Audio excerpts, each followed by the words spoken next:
जब आन्दोलन समाप्त भयो भन्ने बित्तिकै 5 जना चाहिँ नेताहरू चाहिँ माथि बसेर मिटिङ गर्ने अनि यो देश अब धर्मनिरपेक्ष भएको छ भन्ने के त्यो म्यान्डेट थियो? That is the question first thing. त्यसपछि के भयो? त्यसपछि संविधान सभाका चाहिँ चुनावको चाहिँ नि चुनावलाई सम्पन्न गर्नतिर थालियो। यहाँसम्म ठिक छ। त्यसै गरी यही महापार्टीहरू होइन, यही पार्टीहरूले देश सकाएको होइन हो, उहाँहरूले नै घोषणा गर्नुपर्छ र उहाँको तल बस्ने कार्यकर्ताले ताली यसरी बजाउनुपर्छ। अब जसरी हिजो ताली बजाउनु भएको थियो नि, के घोषणा गर्नु पर्यो? के घोषणा? अब घोषणा गर्नु पर्यो हिन्दू के अरे नेपाल होइन, नेपाल धर्म सापेक्ष राष्ट्र हुनेछ। त्यसमा नाम दिन सकिन्छ। राष्ट्र संस्था चाहिँ गङ्गामायाले ऊ नपाएको अवस्था होइन, राजी छोरीचेली हिँड्नु नपाएको अवस्था। यस्तो गणतन्त्र भन्दा त राजतन्त्र कति ठिक नि, के फरक पर्छ? आज त खुलेर दिनुभयो त तपाईँले। आयो यो जनताको बिचमा कहीँ मेरो लागि समाज इन्स्टिट्युसन हो। दर्शकवृन्द नमस्कार, चुरो कुरोमा तपाईँलाई हार्दिक स्वागत छ। हामी आजको चुरो कुरोको यो विशेष अङ्कमा विशेष कुराकानीका साथ उपस्थित भएका छौँ र आउँदो सङ्घीय तथा प्रदेशको चुनावमा केन्द्रित भएर आजको हाम्रो बहस अगाडि बढ्नेछ। दलहरूको विकल्पमा स्वतन्त्रहरूले भटाभट उम्मेदवारी घोषणा गर्ने क्रम वात्तै बढेको छ। कुनै पनि सङ्घ संस्थामा लागेको अथवा कुनै पनि पेसा व्यवसायमा लागेको व्यक्ति आज राजनीतिमा आउन बाध्य भएको छ। त्यो किन हो भनेर प्रश्न जनजनबाट उठ्न थालेको छ। राजनीतिक दलको विकल्पमा के स्वतन्त्र बन्न सक्छ? के राजनीतिक नेताको विकल्पमा स्वतन्त्र व्यक्ति चाहिँ विकल्प बनेर देशको विकास गर्न सक्छ, समृद्ध नेपाल र सुखी नेपाली बनाउन सक्छ? यो आजको यक्ष प्रश्न हो। यही दौरानमा देशैभर 165 स्थानमा नै स्वतन्त्रहरू दलको विकल्प बन्न थालेका छन्। स्वतन्त्र व्यक्तिहरू भटाभट उम्मेदवारी घोषणा गर्दैछन्। यही परिप्रेक्ष्यमा काठमाडौँ क्षेत्र नम्बर 3 मा समाजसेवी निरञ्जन पुडासैनी स्वतन्त्र रूपमा उठ्न कम्मर कसेर लाग्नु भएको छ र उहाँले आफ्नो उम्मेदवारी घोषणा गरिसक्नु भएको छ। के छ निरञ्जन पुडासैनीसँग काठमाडौँ क्षेत्र नम्बर 3 मा दलका उम्मेदवार र दलभन्दा फरक भिजन? काठमाडौँ क्षेत्र नम्बर 3 का बासिन्दाले मतदाताले किन भोट हाल्ने निरञ्जन पुडासैनीलाई? उहाँलाई भोट हालेपछि अहिलेसम्म विद्यमान नेताहरूले गरेको भन्दा उहाँले के फरक गर्न सक्नुहुन्छ? जुन जोगी आए पनि कानै चिरेको भन्ने उखान चरितार्थ भएको उखानलाई उहाँले के क्रस गरेर अगाडि बढ्न सक्नुहुन्छ? आज हामी उहाँसँग चुरो कुरो पत्ता लगाउने प्रयास गर्नेछौँ। सबभन्दा पहिले म निरञ्जन पुडासैनीलाई चुरो कुरोमा स्वागत गर्छु। यहाँलाई चुरो कुरोमा हार्दिक स्वागत छ। नमस्कार, थ्याङ्क यू।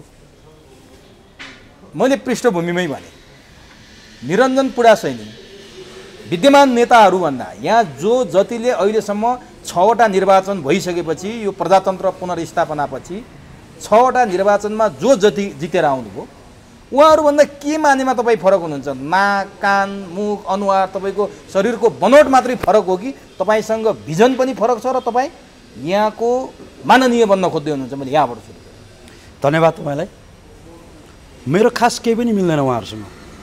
अब मैले सिधै भन्नु पर्ने दिन आयो।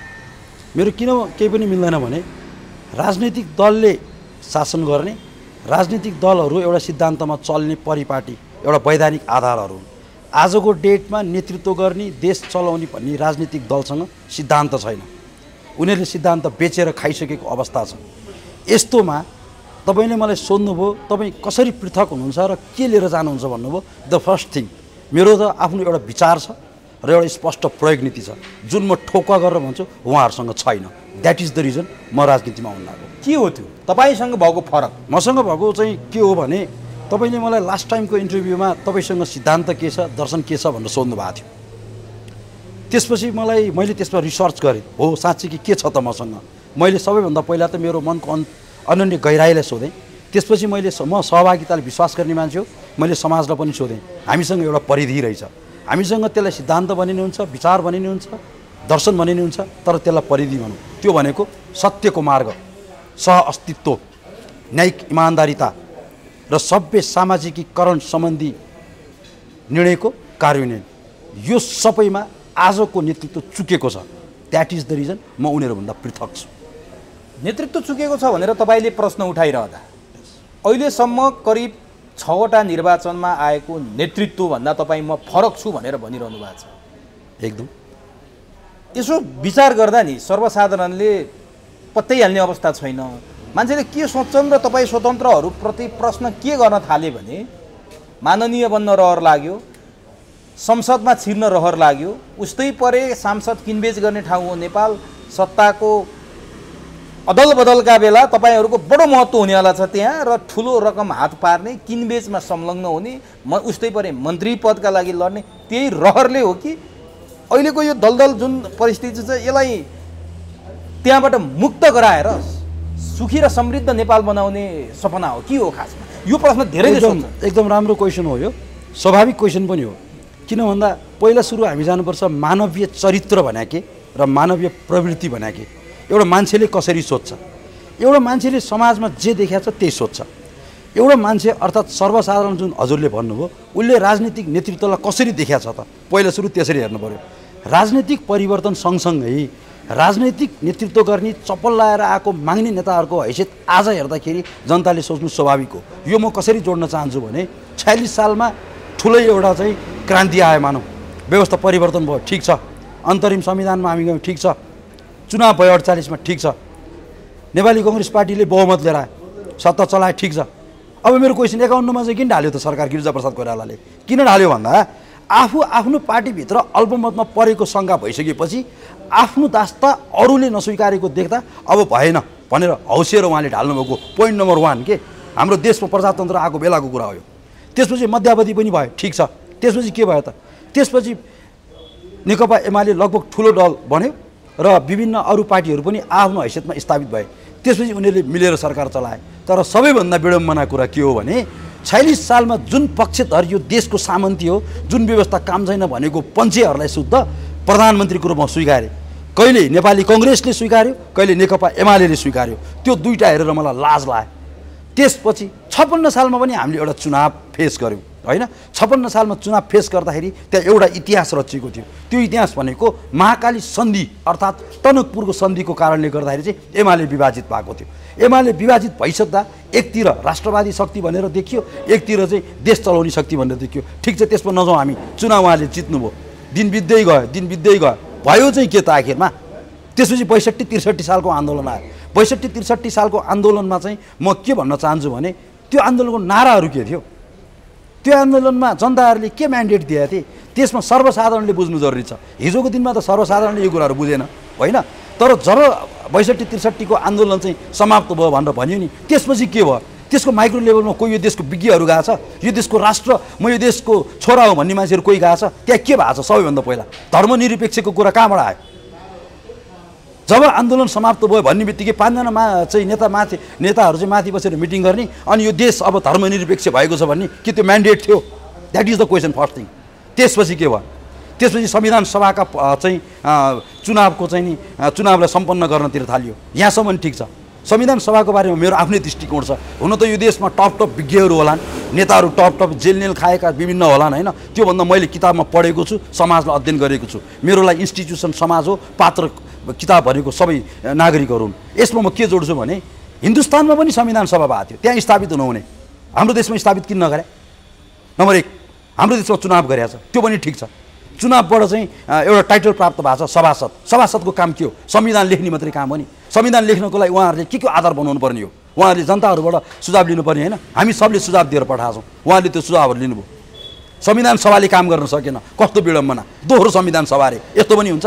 प्रतिनिधि सभाको चुनाव भने मध्यावधि हुनसक्ला, कोही सांसद डेड भयो भने हुनसक्ला, तर यहाँ त संविधान सभा। अनि अर्को कुरा, संविधान सभा भने बुझ्नु पर्यो युगमा एकचोटि आउने चाहिँ चुनाव हो यो, सधैँ हुन्छ संविधान सभा। अब संविधान सभाले दोहोरोपट्टि चाहिँ फेरि चुनावमा जाने रे, ल त्यो पनि ठिक छ।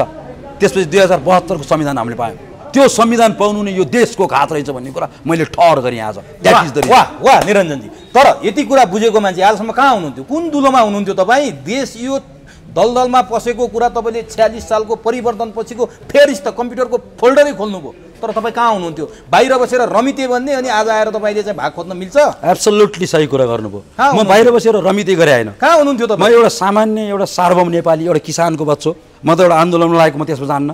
म सङ्घर्ष गरिरहेको थिएँ। मलाई आश थियो यो देशको नेताहरूले न्याय दिन्छ भनेर, यो देशको सिस्टमले न्याय दिन्छ भनेर, यो देशको संविधानले चाहिँ न्याय दिन्छ भनेर मलाई आश थियो। मलाई आश किन नगर्ने? मैले त आश गर्नुपर्छ, किनभने मसँग पनि धेरै जोडिएका मान्छेहरू थिए। दिन बित्दै गयो। मैले त्यहाँभित्रको हरेक माइक्रो लेभलको बारेमा अध्ययन गरेँ। संविधान त मैले पुरै पढेको छैन, तर मैले देशको विज्ञहरूको कुरो सुनेको छु, मैले समाजका भद्र भलादमीहरूको कुराहरू सुनेको छु होइन। मैले मसँग जोडिने मेरो मित्रहरूको कुरा सुनेको छु। त्यसमा मैले माइक्रो लेभलमा गएर हेर्दाखेरि ल हाम्रो त देशै पो सकाउने कुराहरू रहेछ कि।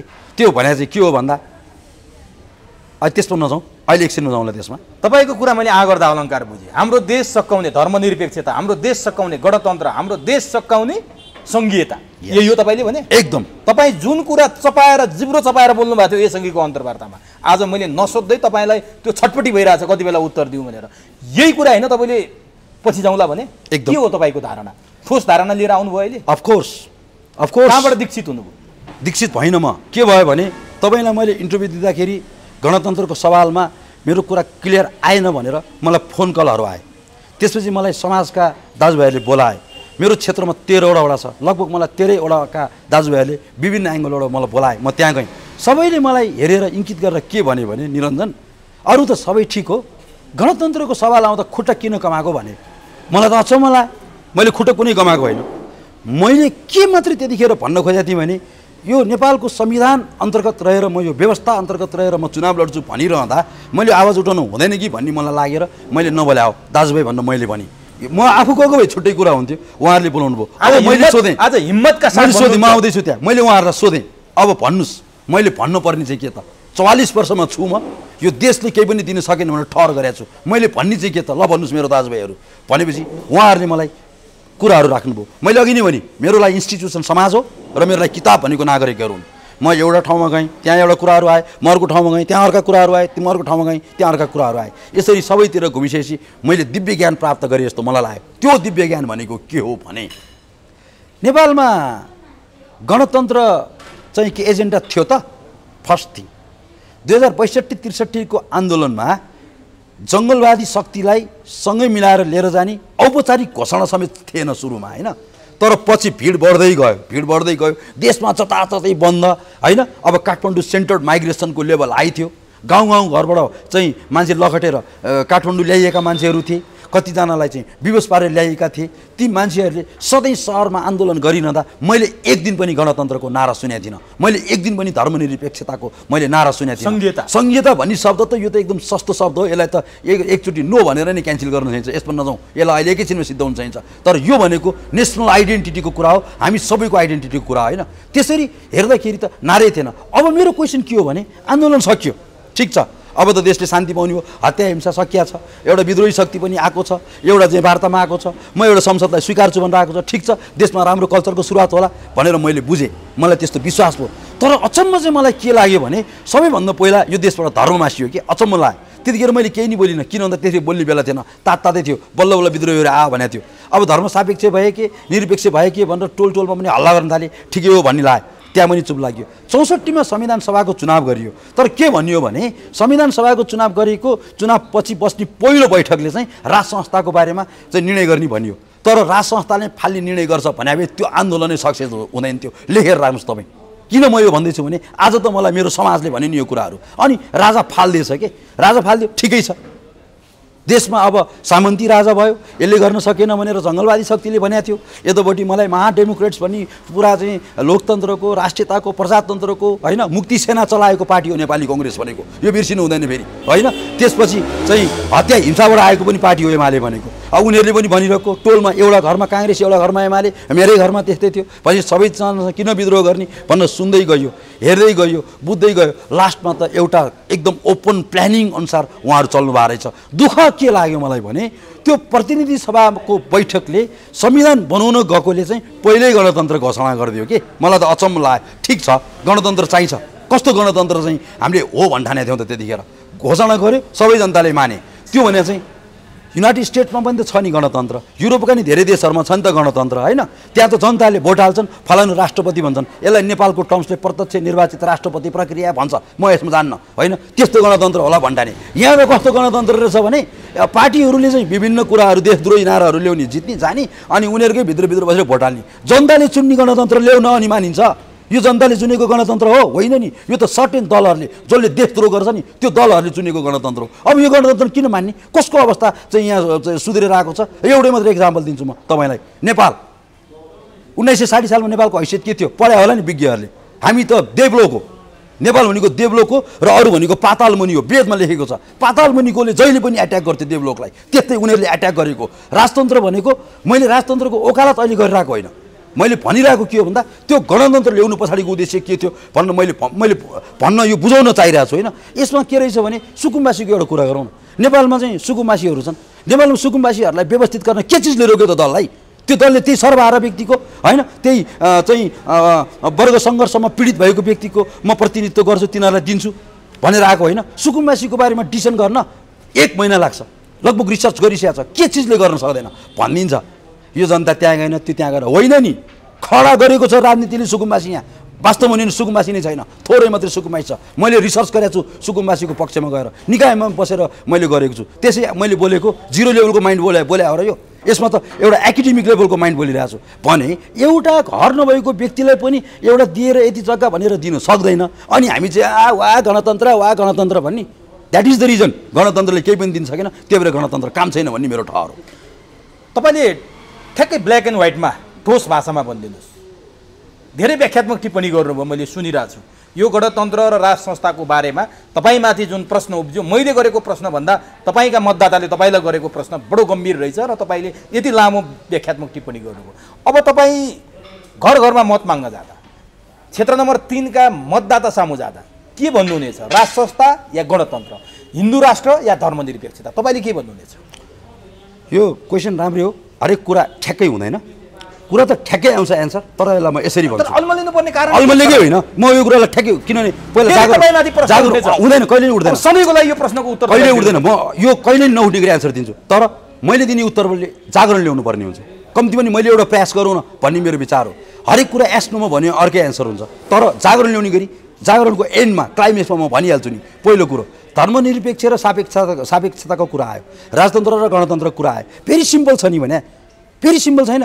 जनतामा लिएर जाउँ न, जनताले डिसिसन गर्दैन। म त जनताको प्रतिनिधि हो नि, जनताको भोइस त मैले भनिसकेँ त, भर भनिनँ, जनतामा लिएर जानु पर्यो। यो 4 जना नेताहरूमा लगाएर भएन। लिएर जानुहुन्छ?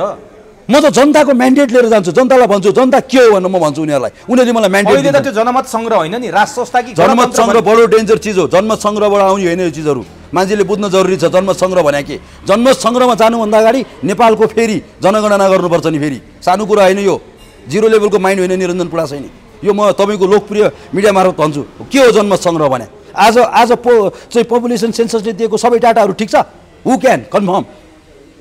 यहाँ बिकाउ मान्छेहरूले गरेको छ कतिपय चिजहरू। त्यही भएर जन्म सङ्ग्रह होइन, जनताको म्यान्डेट हरेक म्यान्डेट जन्म सङ्ग्रह हुँदैन।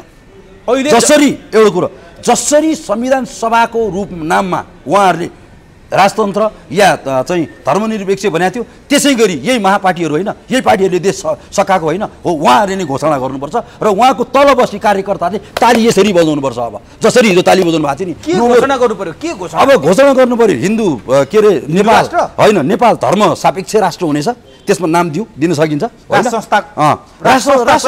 संस्था होइन, हुन्छ, केही फरक पर्दैन। आजको डेटमा जताततै बबन्डर खान नपाउने अवस्था चाहिँ, देशमा आर्थिक क्राइसिसको अवस्था होइन, शान्ति सुरक्षा नभएको अवस्था, लुटेर निर्मलाहरू मरिरहेको अवस्था चाहिँ, गङ्गामायाले नपाएको अवस्था होइन, राति छोरीचेली हिँड्नु नपाएको अवस्था, यस्तो गणतन्त्र भन्दा त राजतन्त्र कति ठिक नि, के फरक पर्छ? आज त खुलेर दिनुभयो त तपाईँले।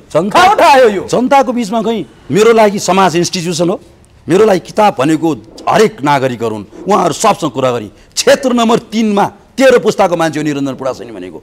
मैले नचिने तापनि मलाई मेरो बाउ बाजे हजुर मेरो साथीदेखि लिएर काहीँ न काहीँ कुनै न कुनै एङ्गलले चिन्छन्। र निरञ्जन पुडासैनी भनेको 27 वर्षदेखि आन्दोलन गरेको र यो भूगोलमा भिडेको, देशको उच्च अवस्थाको कर्मचारीहरूसँग कुरा गरेको, मन्त्रीहरूलाई ओपन च्यालेन्ज गरेको होइन, त्यो अनुभव भएको, हरेक ठाउँमा संस्कार साबित गरेको, ठुलोलाई आदर सानोलाई माया गरेको, बिचमा आउनेहरूलाई मेरो जो मान्छेहरू पीडित छन् तिनीहरूलाई रक्षा गर्नको लागि द्वन्द्व गरेको मान्छे हो निरञ्जन पुडासैनी भनेको। यस्तो आँट भएको मान्छे हो म होइन। अनि म समाजको हर कुनामा गएपछि मलाई मेरो दाजुभाइले जे म्यान्डेट दियो त्यो भन्नु मलाई डर छ, निरञ्जनलाई डर होला? That is the question. Vodka लागि हो? अब भोट भने फरक चिज हो। जित्नलाई कुनै तिकडम गर्दै हुनुहुन्छ होइन, अनेक गर्छन् नि यहाँ त। एकदम तपाईँ सही भन्नु। आफैले आक्रमण गराएका पनि उदाहरण छन् यहाँ, होइन र? त्यस्तो खालको लिचड राजनीति निरञ्जन पुडासैनीले जाने छैन। म कुनै राजनीतिक विरासतबाट आएको पनि होइन। अहिले तपाईँले एउटा कुरो चाहिँ कस्तो घतलाग्दो सोध्नुभयो भने भोटको लागि हो भन्नुभयो। अब यो कुरालाई चाहिँ म यसरी भन्छु, निरञ्जन पुडासैनी यो चुनावमा कुनै जित र हारको लिएर आएको होइन, एजेन्डा लिएर आएको। त्यस्तो एजेन्डा जसले यो क्षेत्रमा जो सुकैले जितोस् के त्यसले फलो गर्नुपर्छ होला। हाम्रा एजेन्डा सबै जायज नहुन सक्लान् उनीहरूको लागि होइन, तर जति जायज छन् ती एजेन्डाहरूमा उनीहरूले काम गर्नुपर्छ। यो काम गर्दै गर्दा उनीहरूको आफ्नो विचार होलान्, अरूको आफ्नो विचार होलान्। अब मैले के भन्ने त भन्दा म त अस्तिको इन्टरभ्यूमा तपाईँकोमा राजतन्त्र र गणतन्त्रमा अलिकति कन्फ्युजै भएको थिएँ, स्वाभाविक हो। एउटा किसानको बच्चो बसेर सिधै भन्दा के हो चुन्ड मुन्ड हुन्ड फेरि आउलान् भन्ने भयो होइन। अब जोसुकै आउन्, यो देशमा एक दुईजना शहीद पनि केही फरक पर्दैन। यही कुरा गएर चाहिँ मैले मेरो समाजमा सोधेँ, कोही सोद्धाखेरि 10 जना सोध्दा 10 जना निरञ्जन किन्डाला यो अब कोहीले उचालेर भनेन, कोहीले के, तर जे भने पनि ह्युमन माइन्डबाट निस्किएको कुरा हो कि। त्यही भएर अब मलाई जनताले भोट दिने भन्ने कुरा त मलाई पढाएको छ नि त, मलाई हेरेको छ नि त मान्छेले होइन। यहाँका सांसदलाई नि बुझेर दिया होइन, यहाँका अरू पनि स्थानीयलाई नि बुझेर दिया, निरञ्जनलाई नि त बुझायो होला नि त होइन। त्यही भएर यो भन्दैमा भोट आउला भनेर चाहिँ होइन, यो मेरो विचार र यो मेरो विचार बरु हार्न परोस्, आफ्नो विचारमा विचलित हुन्न, म विचारमा स्पष्ट हो, एकदम 100% स्पष्ट हो म। अब नि तपाईँको यो विचार र तपाईँको यो एजेन्डाको अवरोध त तपाईँलाई थाहा छ नि, एकदम नेकपा एमाले, नेपाली काङ्ग्रेस, नेकपा माओवादी तपाईँको यो कुरा त सुन्न चाहँदैनन्, रुचाउँदैनन्। यहाँबाट यसअघि नेकपा एमाले जित्या छ, नेपाली काङ्ग्रेसको पनि राम्रै सङ्गठन छ, माओवादी, नेपाली काङ्ग्रेस, जनता समाजवादी, एकीकृत समाजवादी गठबन्धन गरेर आइरहेछन्। तपाईँको यो विचार त एकछिनमै त्यही भस्म पारिदिने सम्भावना पनि छ नि, च्याप्पिने सम्भावना छ। तपाईँ कसरी आफूलाई बचाएर जानुहुन्छ? फेरि ज्यानको हमलाको कुरा गरिरहेको छैन है म, तपाईँको यो विचार च्याप्पिन सक्छ भन्दैछु। एकदमै सही कुरो भन्नुभयो। अब मलाई त यो त्यस्तो केही लाग्दैन। किन थाहा छ किन मलाई त्यस्तो लाग्दैन भने अब को एमाले भन्ने, को माओवादी भन्ने, को काङ्ग्रेस भन्ने। अब मेरो घर भएको ठाउँमा हामी 18वटा घर छौँ होइन। त्यो 18वटा घरमा कोही पल्लो घर एमाले छ, कोही पल्लो काङ्ग्रेस छ, अर्को माओवादी छ होइन। अब मानव न चाहिँ के भन्यो भने के फरक पर्छ त, मलाई पनि जानु परिहाल्छ, बिहा गरेर त जानु परिहाल्छ होइन। त्यो भएपछि यो दलले यस्तो भुसा भरेछ नि त हामीहरूको समाजमा अपनत्व सिद्धाउनको लागि खण्डित गरेर रहेछ कि, अनि वो देश बेच्न पाउँदो रहेछ त माथि गएर। त्यो भएर यस्तो रहेछ, केही फरक पर्दैन। क्षेत्रभरिको सबले बुझ्यो, काङ्ग्रेस होस्, एमाले होस् या माओवादी, के सिद्धान्त छ, केही छैन। कम्पनी एक्ट नरहने नरहने, सार्वभौम नेपाली बनियो भनेर जागरण ल्याएको छौँ, जागरण आइसक्यो। सिद्धान्त थाहा छैन तपाईँलाई? अब त्यो सिद्धान्त थाहा भएर काङ्ग्रेसको राष्ट्रियता प्रजातन्त्र समाजवाद म सम्झाइदिउँ, एमालेको जनताको बहुदलीय जनवाद, माओवादीको 21औं शताब्दीको जनवाद, तपाईँलाई थाहा थिएन? मलाई यो सिद्धान्तहरू चाहिँ सबै थाहा थियो र यो सिद्धान्त मैले पढेँ पनि। यो सिद्धान्तहरू कति राम्रा छन् कि, तर व्यवहारमा कहाँ छ भने अनि कसरी सिद्धान्त भयो त? एउटा नेपाली कङ्ग्रेसले माओवादीसँग चाहिँ नि गठबन्धन गर्ने बित्तिकै अब त्यहाँ सिद्धान्त छ त भने यो त एउटा लाटोले बुझ्ने कुरा होइन। राप्रपासँग गठबन्धन गर्दैछ एमाले, होइन अचम्म छैन। हिजो गणतन्त्र मानेको अनि हिजो चाहिँ संहितालाई लिएर आएको, धर्मनिरपेक्ष गरेको चाहिँ नेकपा एमाले अहिले राप्रपासँग गठबन्धन गर्छ। यसमा चाहिँ मेरो एउटा आपत्ति चाहिँ के छ भने राप्रपा चाहिँ किन गयो कि त्यहाँ? राप्रपा त्यहाँ किन गयो? खैर जे होस्, लास्ट त हुनुपर्ने हो नि त, के चुनाव जित्नलाई। के यो मुलुकमा दलहरूको जुन एउटा प्रभाव थियो नि, एउटा औषधिसँग तुलना गरौँ न। औषधिको म्याद गुज्रेपछि त्यसको कुनै असर हुँदैन। दल र दलका नेताहरूको मिति पुग्यो र यिनीहरूको म्याद गुज्रिसके अवस्था आएको हो। के लाग्छ तपाईँलाई? एउटासँग अर्को मिलेर लड्नुपर्ने, आफ्नो खुट्टामा आफै उभिनै नसक्ने, काङ्ग्रेस एक्लै लड्न नसक्ने, माओवादी एक्लै लड्न नसक्ने, एमाले एक्लै लड्न नसक्ने, राप्रपा के भएको यो? तपाईँहरूको स्वतन्त्रको डरले हो कि उनीहरू आफू डराएको हो? के देख्नुहुन्छ? यो एकदम यो कुराको जुन उत्तर म दिन्छु त्यो मान्छेले, नागरिक दाजुभाइहरूले एकदम विचार गर्नुपर्छ। अब कणमा भ्रष्टाचार छ कि, एकदम माइक्रो लेभलमा भ्रष्टाचार छ होइन। कसले गर्यो त? प्रुफै छैन। हामीले देखिरहेछौँ तलदेखि स्टेप जति हुन्छ भ्रष्टाचार। यस्तोमा यदि आफ्नो हातबाट सत्ता बाहिर गयो भने विभिन्न कुराहरू बाहिर आउन सक्छ, एक किसिमको डर। त्यही भएर जसरी हुन्छ सत्ता ल्याउन अब भनेर त्यही भएर मैले भने हो सिद्धान्त नभएको यो देशमा कुन चाहिँ बल्यो पार्टी त? काङ्ग्रेस बल्यो पार्टी? कसरी बल्यो पार्टी? 5 जना मिलेर एकजनासँग झगडा गर्नु त्यो बल्यो पार्टी हुन्छ कहिले? सिद्धान्त के? अब एमालेको कुरा गरौँ न। एमालेको नि अहिले हजुरले भन्नुभयो होइन, एमालेको चाहिँ नागरिकताको केस त्यत्रो चाहिँ सदनमा भइरहेछ होइन। महामहिमले माथिबाट चाहिँ त्यत्रो चाहिँ एउटा टेन्सन बिहोरेर होइन, टेन्सन बिहोरेर उहाँले चाहिँ त्यसलाई फर्काइदिनुहुन्छ होइन। तर फेरि प्रतिनिधि सभाबाट त्यसै जान्छ, राष्ट्रिय सभाबाट आउँछ, टायर कसैले पनि बाल्दैन कि। कसरी यिनीहरू राष्ट्रवादी शक्ति भए त? कसरी यिनीहरू देशको हितमा छन् त? अब देशको खण्डीकरण गरेर भए पनि अब एउटा नयाँ युगको सुरुवात गर्नुपर्छ क्या। अब यही बेला निलम्बित प्रधान न्यायाधीश चोलेन्द्र शमशेर जबराको बयान त सुन्नुभयो होला तपाईँ? एकदम राम्रो। कस्तो लाग्यो? मलाई चाहिँ एकदम व्यक्तिगत रूपमा स्वभाव हाम्रो मिल्ने रहेछ होइन। उहाँ एकदमै सम्मानित व्यक्तित्व, उहाँले दिएको एन्सरहरू मलाई सब ठिक लाग्यो तर उहाँलाई क्रस गर्ने केही नेताहरू छ नि उनीहरूको कुरा मलाई चित्त बुझेन जस्तै मिनबहादुर विश्वकर्माजीले भन्नु भने उहाँले गरेको क्रसै मलाई चित्त बुझेन के क्रस गर्नुभयो के गर्नु भएन नगरौँ कुनै जमानामा म उहाँलाई धेरै आदर गर्थेँ किनभने उहाँ एकदम जानेको बुझेको हुनुहुन्थ्यो होइन उहाँलाई अब आदर गर्ने किन ठाउँ भएन भने अब अस्ति हाम्रो चाहिँ आदरणीय मेयर साहब बालेन्द्रज्यूले चाहिँ स्वतन्त्रको हैसियत साबित गर्नुभयो नि दलीय दासत्व तह भइदिए त उहाँले गर्न सक्नुहुन्न थियो त्यहाँ पनि उहाँका कुराहरू आए होइन गृहमन्त्री सबै गन लिएर हिँड्ने के भनेको थियो त्यस्तो भन्नु मिल्छ ल लिएर हिँडे हुन्छ नि त एउटा गृहमन्त्रीले गन लिएर के हेर्ने के एउटा गृहमन्त्रीले बाहिर निकालेर सबलाई भुट भन्दै भुट्छ ल भुटे नि भुट्न आउँछ कतिजनालाई भुट्छ त्यही भएर चोलेन्द्र शमशेर जो सम्मानित व्यक्तित्व हुनुहुन्छ उहाँले एउटा प्रक्रियाअनुसार चल्नुभयो उहाँलाई अहिले बोलाइयो उहाँले समितिमा दिइरहनु भएको छ उहाँको उत्तर चाहिँ मलाई एकदम सही मलाई मात्रै होइन सारा नेपाली आफू पनि त दुधले नुहाएको मान्छे होइन नि उहाँमाथि पनि आरोप छ बिचौलिया खडा गरेको भ्रष्टाचार गरेको संवैधानिक नियुक्तिमा भाग खोजेको मन्त्रीमा भाग खोजेको भाइलाई अनेक व्यवसायमा लगाएको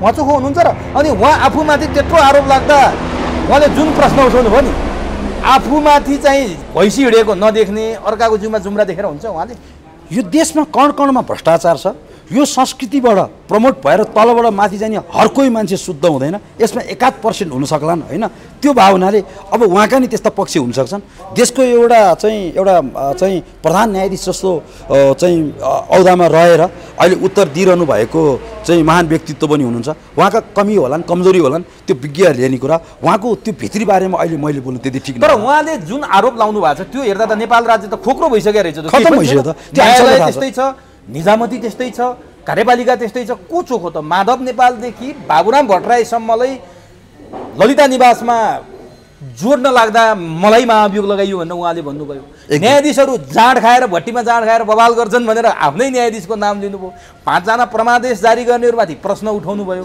उहाँ चाहिँ त्यहाँ प्रतिशोध साध्न जानुभएको कि यस्तो बयान दिन जानुभएको होइन उहाँले एकदम त्यो एउटा मान्छे हो त्यसमा कहिलेकाहीँ प्रतिशोध आउँछ त्यो कुनै ठुलो कुरो भएन हर कोहीमा आउँछ होइन किनभने कुनै नेताले मैले 5000 मार्दा जिम्मा लिन्छु भन्दा नि कानुन नलागेको देश यही हो त्यही भएर यस्तोमा हामी अल्झिनु हुँदैन हामी जानु चाहिँ के हामीले बुझ्नु चाहिँ के पर्छ ठिक छ हामी नअल्झ्यौँ उहाँले भनेको कुरा हेर्दा त नेपाल छैन रहेछ नि त नेपाल छैन मात्रै होइन उहाँले भनेको कुरा सबै मिल्छ के किन मिल्छ भन्दा न्यायमा नजाने कहाँ त ल भन्नुहोस् न एउटा केही भयो भने न्यायमा नजाने ठाउँ कहाँ यो देशले के दिन सकेको छ त यो देशको नेतृत्वले दिन सकेको छ के अनि तपाईँ जितेर आउनुभयो भने के गर्नुहुन्छ त जहाँ जहाँ अहिले तपाईँले सुन्नु भएको छ नि लुप होलहरू न्यायपालिकामा उस्तै छ कार्यपालिकामा उस्तै छ व्यवस्थापिकामा उस्तै छ तपाईँ एक्लो जितेर गएपछि गर्नुहुन्छ यसमा चाहिँ सही कुरा गर्नुभयो यसमा चाहिँ हाम्रो केन्द्र लेभलकोमा हाम्रो आफ्नै धारणाहरू छ होइन यसलाई त अलिकति खण्डीकरण गरेर हेर्नुपर्ने हुन्छ जस्तै केन्द्र लेभलको धारणाहरूमा हामी एकदम स्ट्रिक्टली हामी केमा उभिन्छौँ भनेदेखि यो धर्मको सवालमा हामी धर्म र चाहिँ गणतन्त्रको चाहिँ सवालमा जनतामा लानै पर्छ भनेर हामी उभिन्छौँ मलाई चाहिँ त्यो बाहिरबाट त्यो हलबाट बाहिर निस्किँदा सुट गर्दैछ भने छुट्टै कुरा नभए त्यसमा खुट्टो कमाइँदैन नागरिकता विधेयक खारेजै गर्नुपर्छ तर त्यसमा क्लज राखेर नागरिकता 1 घन्टा त कि 1 मिनट नै दिए हुन्छ भन्ने हो त्यो भने चाहिँ के भन्दा जस्तै आर्मी पुलिस होइन अनि देशको यो टप लेभलमा पुग्न नपाउने प्रतिनिधित्व गर्न नपाउने अरूमा हुनु पाइन्छ भने आइडेन्टिटी दिया हुन्छ केही फरक पर्दैन तर अहिलेको जस्तोमा चाहिँ दिनै हुँदैन भन्ने हाम्रो भनाइहरू हुन्छ होइन यो दुईवटा कुराहरू भयो अब संहिताको सवालमा आउँछ संहिताको सवालमा त आज भर्खर एउटा समाचार पढाएको थिएँ 20 खर्ब चाहिँ अब हाम्रो ऋण पुग्न लाग्यो भने होइन अब यस्तो बिजोग देख्दाखेरि संहिता चाहिन्छ भन्ने मान्छे त मूर्ख होला होइन किनभने अब संहिताको कारणले गर्दा कति एडमिन क्रिएट गर्नु पर्यो होइन अब कति मन्त्रीहरू अब अहिले त यहाँ कर्णालीतिरको कुरा गऱ्यो भने त अब पहिला टम एन्ड जेरीको कार्टुन हेर्नु त अहिले हेर्नै पर्दैन सबै मन्त्रीले होइन अब यस्ता कुरो सुन्नुपर्छ यो सबै हेर्नुभन्दा ठिक छ ओभर भनिदिनु नै राम्रो अब केन्द्रीय लेभलको सवालमा भने यो केन्द्रीय लेभलको अब तपाईँको क्षेत्र नम्बर 3 मा म केन्द्रित हुन्छु एकदम यहाँका मतदाता यहाँका बासिन्दाले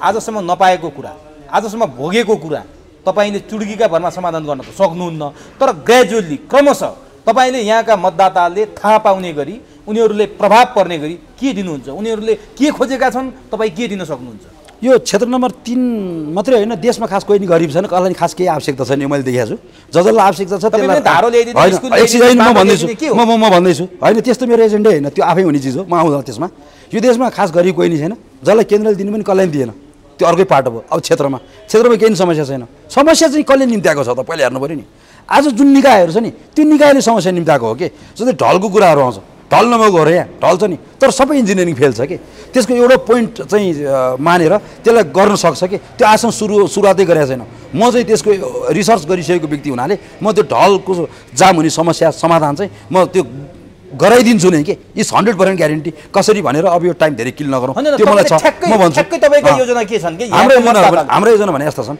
सबैभन्दा पहिला हाम्रो त्यो गोकर्णमा चाहिँ ठ्याक्कै तपाईँको माथि एउटा देशै गाउँ छ जुन ऐतिहासिक एउटा इतिहास चिनाउने एउटा गाउँ हो हाम्रो होइन त्यो देशै गाउँमा चाहिँ जाने एउटा बाटो सानो छ उकालो छ त्यो अहिलेसम्म कुनै हाम्रो यहाँको मान्यले पनि त्यसको इनिसिएसन लिनु भएन अब अस्ति 5 वर्षमा हाम्रो चाहिँ मेयर साहब चेन्ज उहाँहरूले नि इनिसिएसन लिनु भएन होइन कसैले पनि लिनु भएन त्यो भने चाहिँ के भने त्यो बाटोलाई ठुलो बनाउनु पर्ने थियो ठुलो किन बनाउनु पर्ने थियो भन्दा त्यहाँबाट मान्छे खसेर मर्ने सम्भावना रुखहरू ढल्ने सम्भावना त्यहाँसँगै पर्खाल्छ त्यो ढल्ने सम्भावना अनि त्यहाँ पुराना रुखहरू छन् त्यो ढलेर धेरै क्षति हुने सम्भावना होइन यस्तो कुराहरूलाई उहाँहरूले ल्याउनु सक्नु भएन कि तर हामी चाहिँ के गर्छौँ भन्दा इट्स भेरी सिम्पल के होइन अब अहिले नेपाल ट्रस्टमा गएको छ नेपाल ट्रस्टलाई हामी बोलाउँछौँ सङ्घको सांसदले बोलाउँछ नि अब कहाँ जान्छ र सिधै कमान भन्ने हो यो यस्तो छ तपाईँले गर्नुपर्छ भन्ने हो निकायलाई गएर अनुरोध गर्ने हो निकायले किन अनुरोध गर्ने भन्दा निकाय हाम्रो आफ्नै हो यो त स्थानीय सरकार हो होइन त्यहाँ गएर अनुरोध गर्ने हो तपाईँले यो लबिङ गर्नुहोस् भन्ने तरिका भन्ने त पार्नुहुन्न नि यहाँका मान्छे होइन त्यस्तो हुँदैन म भन्दैछु एउटा हामी त्यो बाटो खोलाउँछौँ त्यो बाटो खोलाउने मैले प्रक्रिया मात्रै भने प्रक्रियामा जान्न एउटा भयो होइन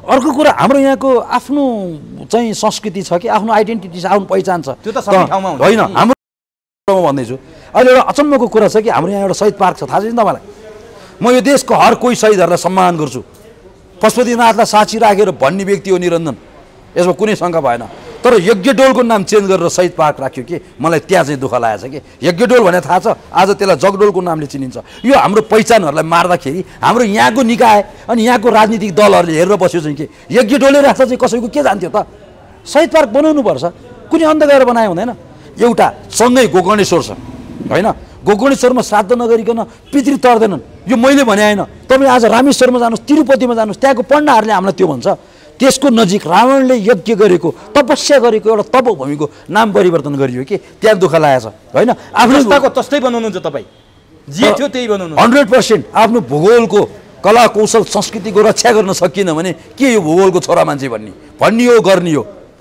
अब म अन्तिममा छु तपाईँले त सबै कुरा भनिसक्नु भयो आज तपाईँको मनमा केही छ जस्तो लाग्दैन केही गाँठो पनि पार्नु भएन सबै फुकाइदिनु भयो जनताको सामु सब पस्किनु भयो अब तपाईँ यसरी बोलिरहनु भएको छ राजनीतिक दल त तपाईँका प्रतिस्पर्धी बाधक छँदैछन् स्वतन्त्रहरूका पनि बेग्रेल्ती नाम सुनिएका छन् यसरी स्वतन्त्रहरू बेग्रेल्ती उठ्दाखेरि तपाईँहरूले त राजनीतिक दलले सजिलो बनाउन उठ्या जस्तो देखिँदैछ स्वतन्त्रको एउटै उम्मेदवार निरञ्जन पुडासैनी मात्रै बन्ने सम्भावना छ या छैन तपाईँ जस्तै अरू स्वतन्त्रका उम्मेदवार उठ्दा दलको पोल्टामा गयो भने दोषी को अब यसमा चाहिँ स्वतन्त्र भने चाहिँ कसैको हिपमा नपर्ने कसैले चाहिँ बन्देजमा राख्न नमिल्ने पक्षधर हो होइन कसैलाई उठ नउठ भन्ने कुराहरू आउँदैन तर जो कोहीले नि उठ्छु भन्छ नि पहिला आफ्नो धरातललाई सम्झिनु पऱ्यो कि आफू कहाँको बनावट हो होइन आफू कस्तो हो आफ्नो त्यो भूगोललाई देन कस्तो छ त्यहाँको चाहिँ संस्कृति परिवर्तन सँगसँगै आफू कसरी चल्या छ त्यहाँको नागरिक सहभागितामा आफ्नो अन्तर्क्रियाहरू कस्ता छन् भूगोलको स्ट्रक्चर कस्तो छ भूगोलको सोसियो इकोनोमिक चाहिँ एउटा लेभल कस्तो छ होइन बनावट कस्तो छ यो सब कुराहरू बुझ्नुपर्ने हुन्छ पहिलो कुरा होइन त्यसमा पनि अब मैले त खासै त्यस्तो वा भन्ने क्यान्डिडेट यहाँ स्वतन्त्रको त मैले सुनेको छैन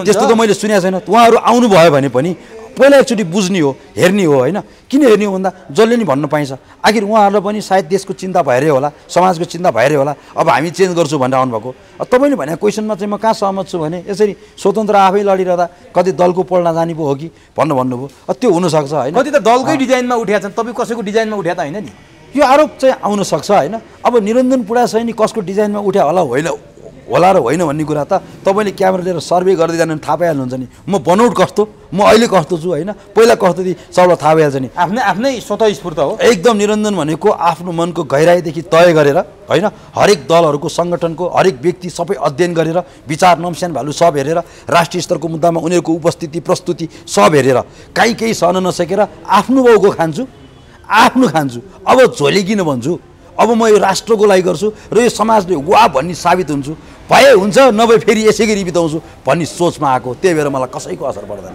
अब अन्तिममा मैले केही भन्न छुटाएको हुनसक्छु तपाईँका मतदाताहरू तपाईँको कुरा सुनेर बसिरहनु भएको छ देशव्यापी रूपमा विदेशमा रहनुभएका नेपाली दाजुभाइले हेरिरहनु भएको छ मैले केही छुटाएको पनि हुनसक्छु तपाईँले केही भन्नु लागे पनि हुनसक्छ एउटा कुरा छ म सर्वप्रथम त सबै मेरो दाजुभाइहरूलाई हाम्रो क्षेत्रको सबै दाजुभाइहरूलाई म पहिला नमस्कार गर्न चाहन्छु मैले अघि जुन कुराहरू भने धर्मनिरपेक्षको कुरा गणतन्त्रको कुरा यी कुराहरूमा समाजलाई गुमराहमा राखिएका हुन् गुमराहमा राखिएको त्यतिखेर थाहा हुँदाखेरि पनि जङ्गलवादी शक्ति सबै मिलुन्, अमन कायम होस्, चयन कायम होस् भनेर हामी सबै चुप लागेको। अहिले यहाँसम्म आउँदा देशमा केही भएन होइन, खर्बौँ खर्ब ऋणहरू बढिरहे, सब भए। अब यस्तो कुरामा हामीले यो कुराहरूको बिगुल फुकाएर एउटा जागरणको माध्यम अनुसार अब एउटा नयाँ सुशासन, राम्रो संस्कृति होइन, जताततै कानुनी चाहिँ अवस्थाहरू निर्माण गर्ने, यहाँका हरेक न्यायिक समस्याहरू समाधान गर्ने र रोजगारीहरूलाई जेनेरेट गरेर यो क्षेत्रलाई बनाउने भन्ने एउटा उद्देश्यका साथ म तपाईँहरूको घर दैलोमा आउँदैछु।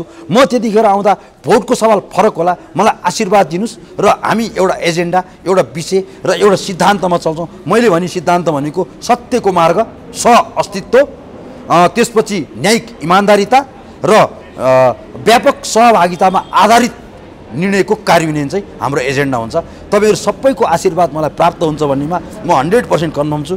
मलाई साथ दिनु होला। तपाईँहरू सम्पूर्णमा म मनको गहिराइदेखि नमस्कारसहित, हार्दिकतासहित नमस्कार गर्न चाहन्छु। हस् निरञ्जनजी, समय दिनुभयो, अत्यन्त महत्त्वपूर्ण विषयमा जानकारी गराइदिनु भयो। तपाईँलाई माननीय भएर फेरि अन्तर्वार्ता लिने अवसर जुटोस्, अग्रिम शुभकामना दिन्छु। एकदम धेरै समय र संवादका लागि यहाँलाई हार्दिक धन्यवाद। धेरै धेरै धन्यवाद।